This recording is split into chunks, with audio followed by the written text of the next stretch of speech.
Muy bien, pues hoy voy a concluir la serie Orando como Jesús. Y los que han estado saben, la base principal ha sido de Lucas 11, donde es uno de los dos lugares donde se registra la oración que conocemos como el Padre Nuestro. Un patrón de oración que Jesús nos enseñó. Y es válido orarlo textualmente con que lo hagas de corazón, pero obviamente Jesús no solo estaba diciendo eso, Él estaba enseñando principios de oración, aspectos que deben de ser parte de nuestra vida de oración. Ahora, el otro lugar donde se registra es en Mateo 6, y hoy quiero leerlo de allí. Mateo 6, versículo 6. Mas tú cuando ores, entra en tu aposento y cerrada la puerta, ora a tu Padre que está en secreto. Y tu Padre que ve en lo secreto te recompensará en público. Y ahora en el 9, Él instruye de esta oración modelo. Vosotros pues oraréis así: Padre nuestro que estás en los cielos, santificado sea tu nombre.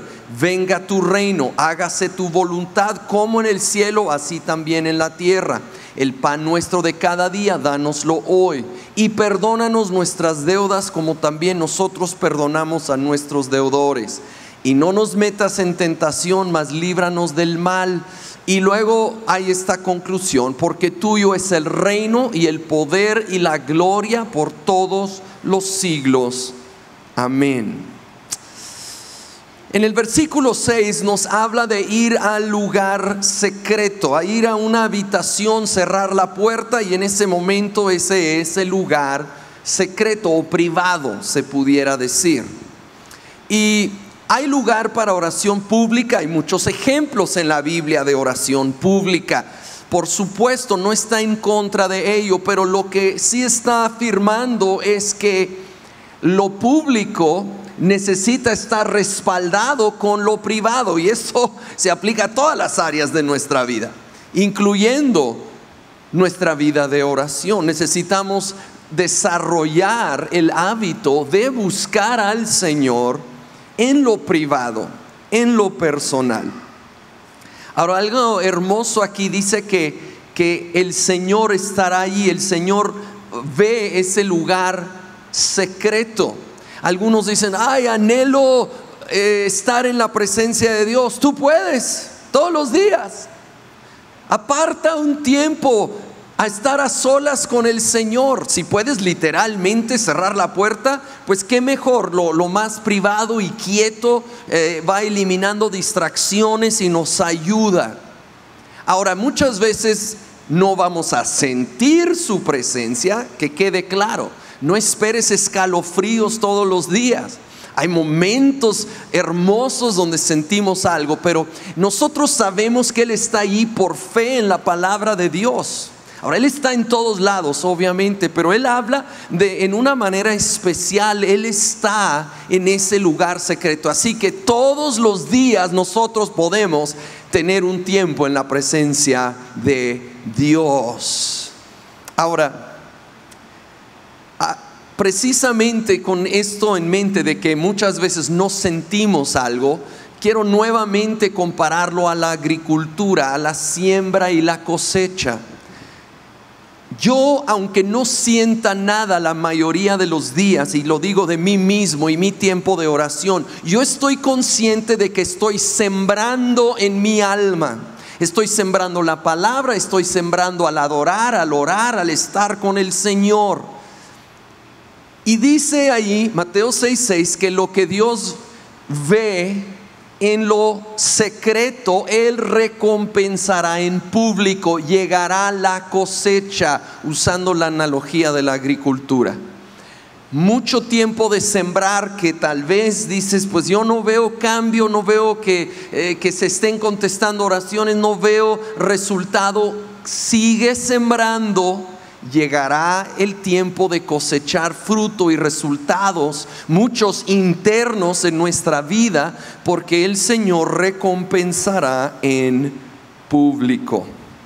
Ahora, de ahí brincamos a al Padre Nuestro. Y como un muy breve repaso, y si en algo de esto tú dices me gustaría aprender un poco más sobre ese punto, puedes conseguir todos los mensajes en CD o bien puedes verlos en nuestro sitio de internet.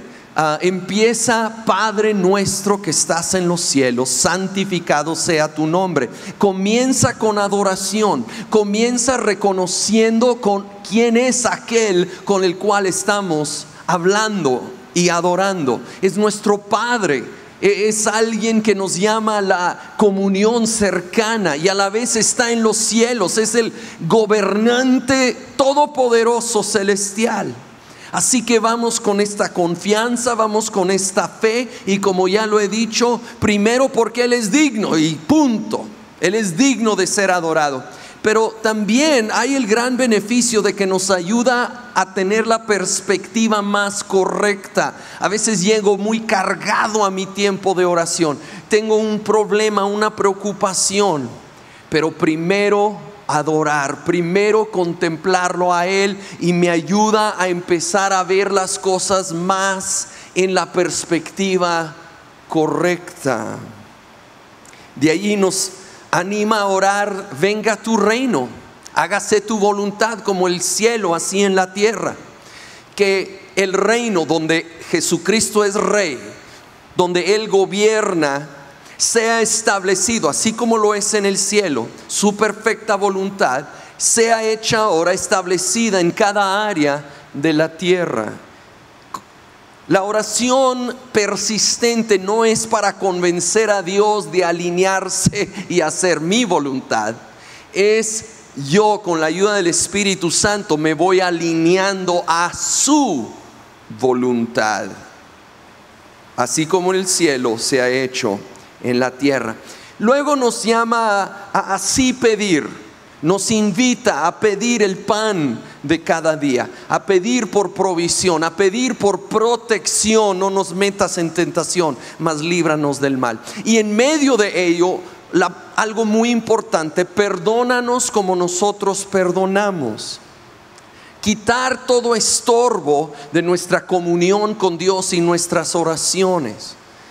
Mencionando cuando estuvimos viendo eso hace unos domingos, como cuando yo no perdono, es como cerrar la puerta a lo que Dios quiere hacer y abrirla al enemigo. Es como si Dios tuviera una llave maestra de gracia, de bendición, de su voluntad, pero yo tengo una llave pequeña, así como del agua en la casa, y a veces yo la tengo cerrada por no confesar pecado o por guardar rencor en mi corazón, y no permito que fluya lo que Dios de su llave maestra quiere derramar. Y pues vemos esta conclusión que fue añadida, pero que todos concuerdan, es sumamente bíblico: tuyo es el reino, el poder y la gloria por todos los siglos. Amén. Nuevamente alabando y exaltando al Señor, poniendo nuestra mirada, nuestro enfoque en el Señor. Y cuando nosotros alabamos al Señor, escúchame bien, poder se empieza a desatar en los cielos y empieza a suceder algo dentro de nosotros, en mi vida. Los salmos nos hablan de que la alabanza hace callar al enemigo. Hace callar al enemigo cuando nosotros levantamos nuestra voz, sea corporalmente en una reunión, sea personalmente en el lugar secreto, privado. Adoramos y exaltamos al Señor Jesucristo. Los salmos, ¿saben? Hay 150 salmos, la mayoría saben. Los primeros 145 hay una variedad de expresiones de alabanza, pero también de dolor, de confusión, de queja, David y los otros salmistas a veces desahogándose, abriendo su corazón, pero al final los últimos 5 para cerrar es ya todo enfocado en el Señor, en alabarle, finalmente declarando: todo lo que respira alabe al Señor. Todo lo que respira debe de alabar al Señor, y eso te incluye a ti y a mí, porque Él es digno.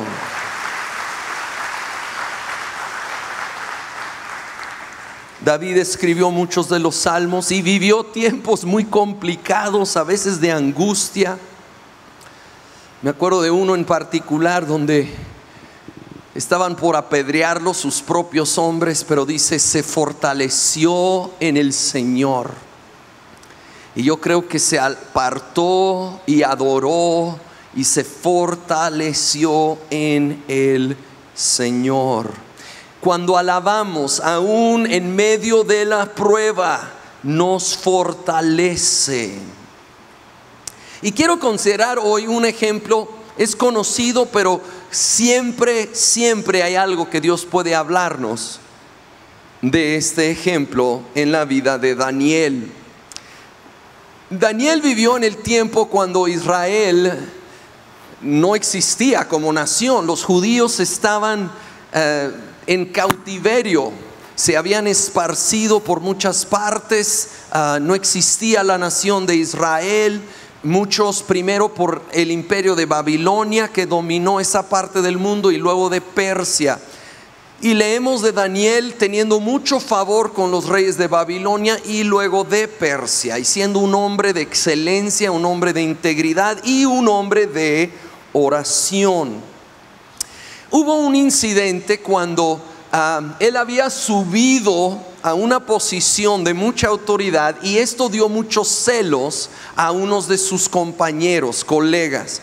Entonces dijeron: tenemos que derrocar a Daniel, hay que hallarle ahí algún trapito sucio, algo que él ha hecho mal. Pero por más que buscaban, no le hallaron nada. Entonces dijeron: pues mira, Daniel es un hombre muy religioso, es un hombre muy devoto, por allí vamos a ponerle una trampa. Y convencen al rey de hacer un edicto de que por un tiempo no se iba a poder orar. Lo convencen, lo firma, lo sella, ya no se puede retractar. Y le llega la noticia a Daniel. ¿Cómo va a responder Daniel ante esta prohibición de la oración con el castigo de pena de muerte, ser echado a los leones si alguien desobedece? A propósito, esta es una buena pregunta a hacernos. Si se ponían leyes obligando a algo contrario a la palabra de Dios, necesitamos responder como Daniel respondió. Vamos a ver Daniel capítulo 6 versículo 10. Cuando Daniel se enteró de la publicación del decreto, se fue a su casa y subió a su dormitorio, cuyas ventanas se abrían en dirección a Jerusalén. Allí se arrodilló y se puso a orar y a alabar a Dios, pues tenía por costumbre orar 3 veces al día. No se acobardó, no se escondió, fue a su lugar secreto, a su lugar de oración regular. De hecho dice que 3 veces al día lo acostumbraba. Ahorita sí era en un momento de crisis, pero él iba también en los días buenos.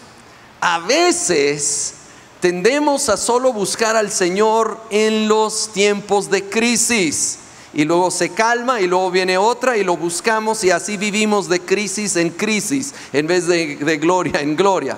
Ahora, toda vida tiene crisis, aún si estamos en oración, pero créeme que podemos vivir en una manera mucho mejor, con mayor amor, gozo y paz en nuestra vida, si empezamos a buscar al Señor no solo cuando estoy en crisis, sino parte de mi estilo de vida.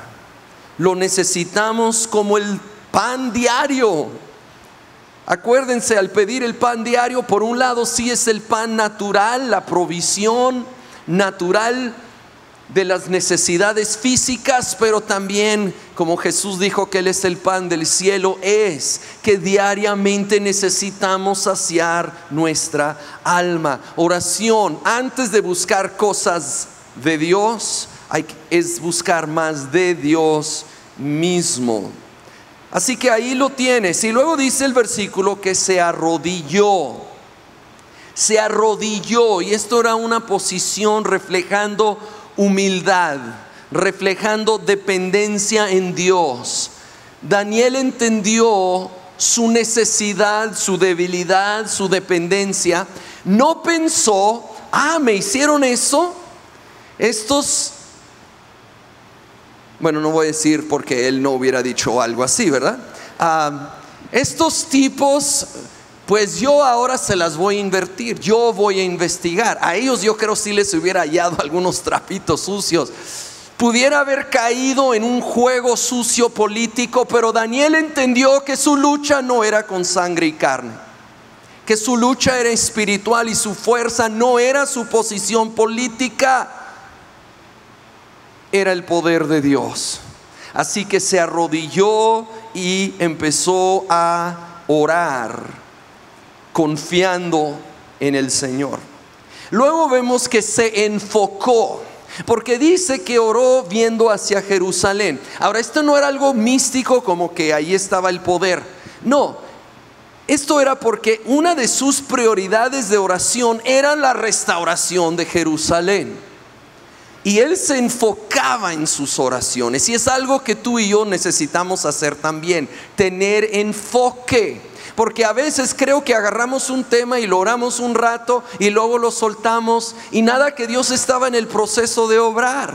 Pero si nos enfocamos, marcamos las prioridades que Dios pone en nuestro corazón y oramos con enfoque, veremos más resultados. Esto nos va a ayudar, especialmente si lo escribimos. Escribe la visión, dice la Biblia. Nos va a ayudar a definirlo y recordarlo, al ser más específico y consistente. Y cuando lo hacemos, quiero recordarte, oraciones audaces honran a Dios, y Dios honra oraciones audaces. Hay que orar con fe, hay que recordar a quién estamos pidiendo y orar con esa fe y confianza grande, alineándonos, por supuesto, con su voluntad, entendiendo sus tiempos, pero orando con una confianza mayor. Cosas mayores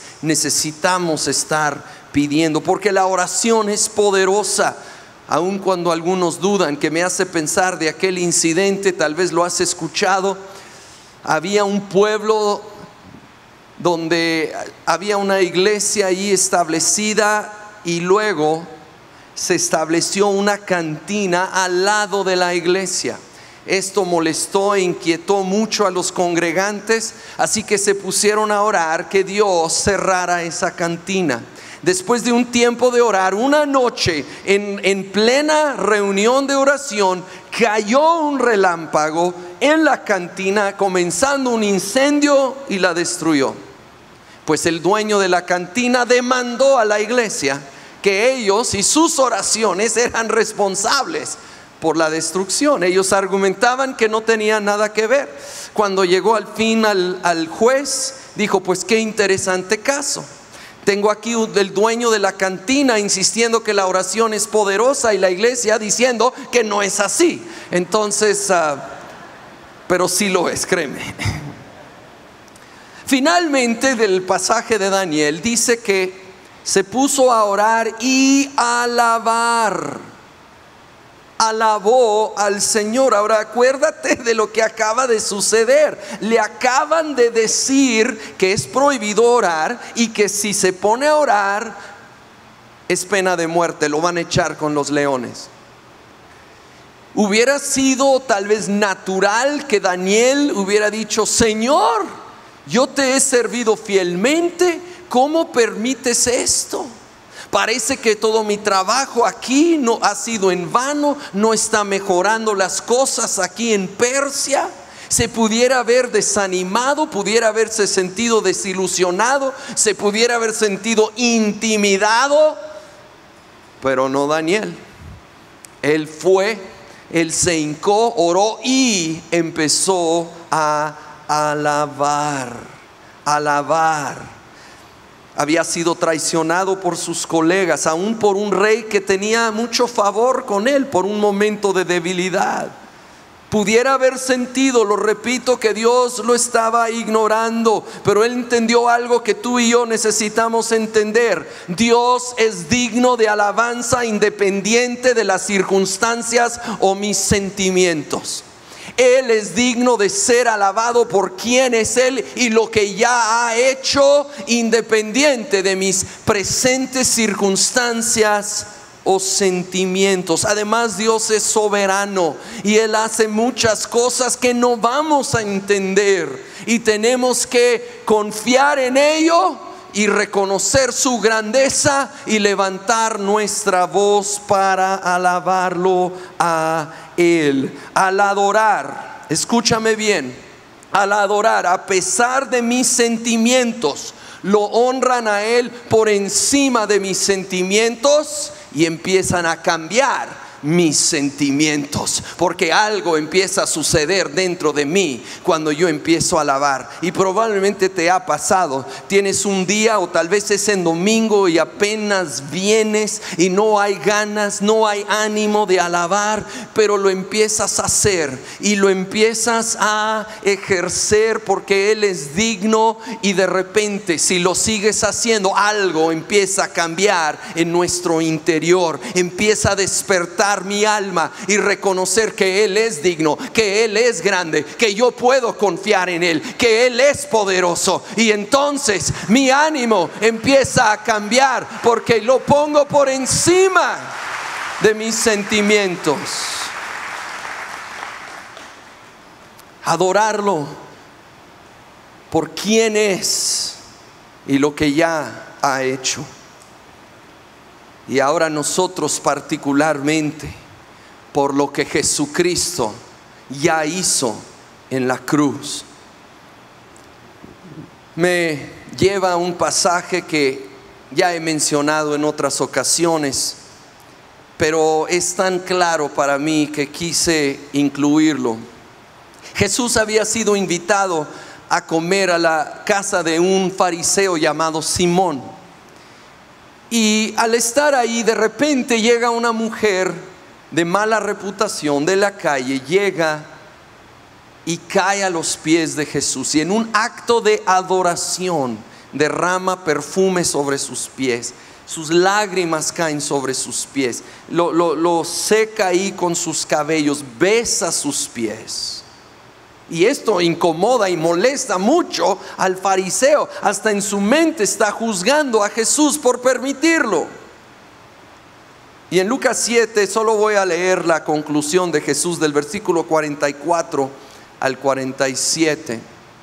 Luego se volvió hacia la mujer y le dijo: Simón, así se llamaba el fariseo, ¿ves a esta mujer? Cuando entré en tu casa no me diste agua para los pies, pero ella me ha bañado los pies en lágrimas y me los ha secado con sus cabellos. Tú no me besaste, pero ella desde que entré no ha dejado de besarme los pies. Tú no me ungiste la cabeza con aceite, pero ella me ungió los pies con perfume. Por esto te digo, si ella ha amado mucho, es que sus muchos pecados le han sido perdonados, pero a quien poco se le perdona, poco ama. Y la clave aquí es que todos hemos sido perdonados de mucho, solo que algunos, como la mujer, lo reconocen y otros, como el fariseo, no lo reconocen. Pero todos, y me incluyo, hemos sido perdonados de mucho y librados de muchísimo más que hubiéramos vivido si la gracia de Dios no nos hubiera alcanzado. y necesitamos recordarlo todos los días. Yo soy deudor, y como deudor yo voy a expresar mi amor, mi agradecimiento, mi adoración a mi Señor y Salvador, que dio su vida en la cruz para perdonar mis pecados, para llevar mi condena, para rescatar mi misma alma. ¿Cuántos aquí pueden reconocer que son deudores de aquel que dio su vida en la cruz? Cuando lo perdemos de vista y de repente no reconocemos esta gran deuda que le tenemos, podemos volvernos un poco como el fariseo, un poco seco y hasta juzgando a los que expresan apasionadamente su adoración. Y hay lugar obviamente a diferentes estilos de expresión, pero necesita ser de todo corazón, necesita ser con toda la pasión, reconociendo que somos deudores, reconociendo, porque el que poco se le ha perdonado, o así piensa, poco ama. Cuando estás teniendo uno de esos días difíciles o temporadas difíciles, yo quiero animarte a recordar esta historia y recordar, aunque el día de hoy esté pasando por algo complicado, algo confuso, yo voy a recordar lo que Jesucristo ya hizo por mí, por mi vida, de dónde me ha sacado, hasta dónde me ha traído, de todo lo que me ha librado si yo hubiera vivido sin su gracia. Recordar que soy deudor, que me haga un adorador, apasionado de Jesucristo. Y termino como termina la Biblia, en el libro de Apocalipsis.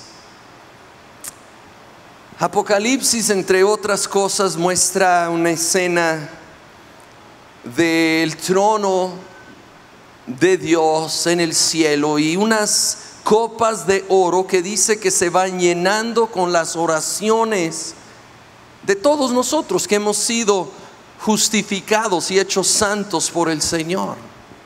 Nuestra oración y adoración va subiendo al cielo y es guardado ahí. Nuestras oraciones no son olvidadas. Dice que se va acumulando en estas copas de oro y llega el momento que rebosan, llega el momento que hay una respuesta del cielo y se manifiesta en la tierra. Obviamente es un cuadro simbólico con relámpagos, con fuego, pero nos está dando un principio. Las oraciones llegan allí, no son olvidadas, son guardadas, y en el momento divino, soberano de Dios, va a haber una respuesta del cielo, se va a manifestar aquí en la tierra.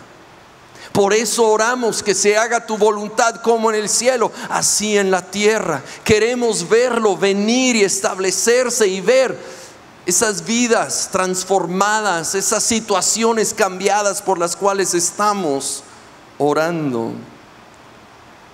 Además, Apocalipsis nos muestra vez tras vez escenas de adoración. Y yo voy a pedir al grupo si puede subir escenas de adoración llenando el cielo. Adoración al Padre que está en el trono y al Cordero que dio su vida para rescatarnos. Si queremos ver el reino venir a la tierra, así como en el cielo, aquí necesitamos llenar la tierra de adoración, así como está lleno el cielo de adoración. Necesitamos reconocer que somos deudores, dejar a un lado los sentimientos y por encima de sentimientos o circunstancias empezar a levantar el nombre de nuestro Señor, de nuestro Rey. Y más que llenamos esta tierra de adoración, más y más se va a parecer al cielo. cielo, y más se van a llenar esas copas en el cielo, y más vamos a empezar a ver el poder de Dios desatado desde el cielo en nuestras vidas, en nuestras familias, nuestra ciudad, nuestra nación, porque de Él es el reino y el poder y la gloria por todos los siglos. Amén.